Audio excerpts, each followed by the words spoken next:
झारखंड के एक और आईएएस ईडी के रडार पर है। रांची के पूर्व डीसी छवि रंजन का आवास पर छापेमारी चल रही है। दीनदयाल नगर स्थित आवास में छापेमारी चल रही है। सेना के कब्जे वाली जमीन की खरीद बिक्री मामले में छापेमारी है। 22 ठिकानों पर चल रही है छापेमारी। तो झारखंड के एक और आईएएस ईडी की रडार पर रांची के पूर्व डीसी छवि रंजन के आवास पर छापेमारी की जा रही है। दीनदयाल नगर स्थित आवास में ये छापेमारी चल रही है ईडी की। सेना की जमीन कब्जे वाली जमीन को खरीद बिक्री मामले में यह छापेमारी चल रही है। तो ये बड़ी खबर राजधानी रांची से। रांची के पूर्व डीसी छवि रंजन के आवास पर छापेमारी जारी है ईडी की। दीनदयाल नगर स्थित आवास में यह छापेमारी चल रही है। सेना की कब्जे वाली जमीन की खरीद बिक्री के मामले पर यह छापेमारी। और एक बार फिर से जुड़ेंगे सहयोगी दीपक हमारे साथ मौजूद है। दीपक, क्या कुछ ताजा अपडेट है इस खबर पर, जानकारी दे। जी बिल्कुल राधा, झारखंड में एक बार फिर ईडी की दबिश देखने को मिल रही है। रांची के पूर्व उपायुक्त छवि रंजन के आवास पर ईडी की छापेमारी अहले सुबह से ही चल रही है। और यह वही दीनदयाल नगर का यह कैंपस है जहां पर कई आईएएस अधिकारी का आवास है। और खास तौर पे बात करें तो खूंटी मनरेगा घोटाला मामले के जो आरोपी है निलंबित आईएएस पूजा सिंघल का भी इसी कैंपस में आवास हुआ करता था, जो अभी सलाखों के पीछे है। ईडी ने उन्हें गिरफ्तार कर सलाखों के पीछे भेजा है। और इसी कैंपस में रांची के पूर्व उपायुक्त छवि रंजन का आवास है, जहां पर अहले सुबह से ही ईडी की टीम यहाँ पे मौजूद है और छापेमारी कर रही है, तमाम चीज़ों को खंगाल रही है। जो मामला सामने निकल कर आ रहा है कि दरियाप्तों में 4 एकड़ 55 डिसमिल जमीन जो सेना के कब्जे वाली जमीन थी, उस जमीन की खरीद बिक्री मामले पर ईडी की यह जो कार्रवाई है वो आज देखने को मिल रहा है। क्योंकि सेना की जो 4 एकड़ 55 डिसमिल जमीन की जो खरीद बिक्री हुई थी, उस वक्त छवि रंजन रांची के उपायुक्त हुआ करते थे।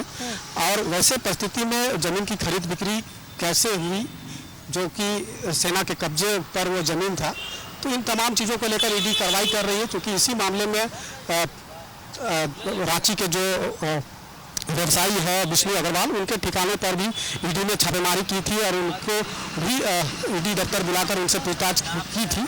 और उसमें कई जो दस्तावेज है ईडी को हाथ लगा था। और उसके बाद कई जो अवर निबंधक है उनके ठिकानों पर भी ईडी ने छापेमारी की थी। और इस मामले को लेकर के ईडी लगातार कार्रवाई कर रही है कि आखिर किन कारणों से कैसे सेना की कब्जे वाली जमीन की खरीद बिक्री हुई है। तो यह जो कार्रवाई है उसी से संबंधित चल रहा है, जो जानकारी सामने निकल कर आ रही है।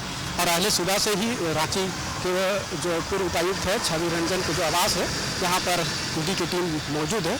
और जो जानकारी ये भी निकल कर आ रही है कि रांची के जो पूर्व उपायुक्त छवि रंजन के अलावा कई अंचल अधिकारी और जमीन कारोबारियों के ठिकानों पर भी ईडी की जो दबिश है वो आज देखने को मिल रहा है। छापेमारी ईडी के द्वारा की जा रही है और तमाम चीज़ों को खंगाला जा रहा है। क्योंकि जिस वक्त जमीन की खरीद बिक्री हुई है, उस वक्त जो तत्कालीन अवर निबंधक रहे हैं या फिर अंचल अधिकारी रहे हैं या फिर जो रांची के जो डीसी रहे हैं, तो उनके ठिकानों पर आज ईडी की कार्रवाई जो है वो देखने को मिल रही है। लेकिन जिस तरह से बात करें कि ईडी की जो कार्रवाई की बात करें, तो 6 और 7 मई 2022 को शुरू हुआ खूंटी मनरेगा घोटाला मामले में।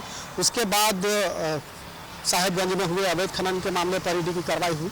और उसके बाद जमीन से संबंधित जो भी मामला ईडी को सामने आया है, उन तमाम चीज़ों को लेकर यह कार्रवाई चल रही है। अब देखने वाली बात होगी कि ईडी की जो कार्रवाई आज हो रही है उसमें क्या कुछ ईडी को हाथ लगता है, क्या कुछ मामला सामने निकल कर आता है, इसके लिए इंतजार करना होगा। लेकिन जिस तरह से यह कार्रवाई चल रही है, तो यह एक बड़ी कार्रवाई के तौर पर इसे देखा जा रहा है। जी दीपक, क्या लगता है ईडी जिस तरीके से लगातार छापेमारी कर रही है और वैसे लोगों पर हाथ डाल रही है जिनकी संलिप्तता कहीं ना कहीं जरूर रही है, क्या कुछ ऐसे अधिकारी और भी है, क्या उनके भी नाम शामिल है ईडी के रडार पर? क्या उन्हें भी अब उनके गर्दन पर भी तलवार लटक सकती है? जी बिल्कुल आजा, आप सही कहा आपने कि जिस तरह से खूंटी मनरेगा घोटाला मामले में जो ईडी की कार्रवाई शुरू हुई थी, उसी वक्त से अधिकारियों के बीच एक हड़कंप समझ गया था। लोगों को यह समझ में ही नहीं आ रहा था कि अगला नंबर किन अधिकारियों का होगा जो ईडी के रडार पर होगा। और जैसे ही जो बयातू में जो स्थित सेना की कब्जे वाली जमीन 4 एकड़ 55 डिसमिल जमीन का मामला सामने आया था, उसके बाद से ही ये कयास लगाया जा रहा था कि छवि रंजन जो रांची के तत्कालीन उपायुक्त हैं, उनके ठिकानों पर ईडी कभी भी दबिश डाल सकती है, ईडी दफ्तर बुलाकर उन्हें कभी भी ईडी पूछताछ कर सकती है। ये कयास लगाया जा रहा था जो कहीं ना कहीं आज देखने को मिल रहा है। तो ऐसे कई अधिकारी हैं जो कि ईडी के रडार पर आ चुके हैं। खासतौर पर अगर बात करें तो निलंबित आयुक्त पूजा सिंघल, उसके बाद मुख्यमंत्री के जो प्रधान सचिव राजीव अरुणेका ईडी के रडार पर आए थे, उनको ईडी दफ्तर बुलाया गया था और घंटों उनसे पूछताछ की थी। उसके अलावा भी कई जो कारोबारी है, व्यवसायी है, उसके अलावा कई ऐसे अधिकारी है। पिछले दिनों आपने देखा होगा कि वीरेंद्र राम जो जल संसाधन विभाग में, ग्रामीण विकास विभाग में वो चीफ इंजीनियर था, वो ईडी के रडार पर आया और वो सलाखों के पीछे। तो लगातार जो अधिकारी है वो ईडी के रडार पर आ रहे हैं। तो ऐसे में अधिकारियों के बीच एक हड़कंप सा जरूर मच गया है कि अब अगला नंबर किसका होगा ये कहना मुश्किल है, लेकिन अधिकारियों में हड़कंप जरूर है कि कभी भी वो ईडी के रडार पर आ सकते हैं। जो भ्रष्टाचार में लिप्त रहे उनके मन में ये डर और भय जो है वो बना हुआ है कि ईडी कभी भी कार्रवाई कर सकती है और ईडी के जब रडार पर आएगा तो जाहिर सी बात है कि वैसे अधिकारी सलाखों के पीछे भी होंगे। और पूर्व में यह देखने को भी मिला है कि कई अधिकारी सलाखों के पीछे पहुंच चुके हैं। दीपक, नजर बनाए रखिए, तमाम ताजा अपडेट आपसे लेते रहेंगे। बहुत बहुत शुक्रिया जानकारी के लिए। तो रांची के पूर्व डीसी रह चुके हैं छवि रंजन, जिसके आवास पर इस वक्त ईडी की टीम मौजूद है, कार्रवाई चल रही है, छापेमारी में जुटी है ईडी की टीम।